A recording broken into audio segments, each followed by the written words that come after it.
Speaker, I rise in strong support for my amendment to increase the withholding threshold for assistance to Nigeria from 50% to 100%, while keeping in place benchmarks that demand Nigeria take effective steps to address the violence and persecution that continue to devastate the country.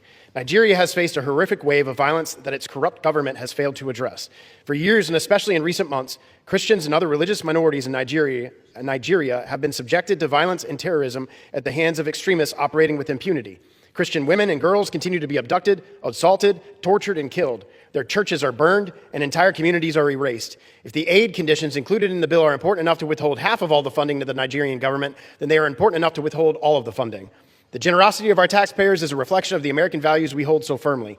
Never should we allow their hard-earned tax dollars to be funneled to corrupt regimes that fail to uphold religious freedom, fail to adequately confront terrorism, and fail to protect the innocent from persecution. So why are we rewarding a government that fails to meet such a basic obligation? This amendment is simple. It does not remove the aid conditions in the bill, but only strengthens such conditions. But most importantly, it upholds a principle that all recipients of American taxpayer assistance should follow, that they must prove they are willing and able to respond to violence before receiving any funding. Simply put, meet the standard before receiving support. That is the accountability the American taxpayer deserves.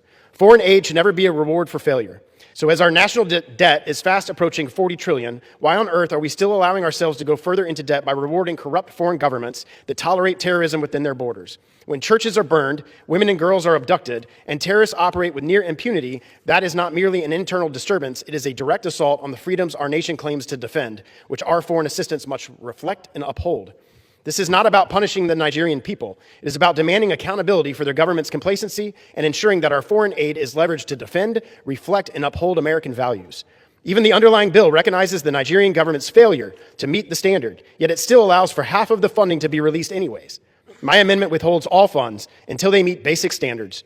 Accountability can never be divided, nor should we allow anyone to exploit the generosity of the American taxpayer. I urge my colleagues to uphold accountability in our foreign aid spending and to vote for my amendment. I reserve.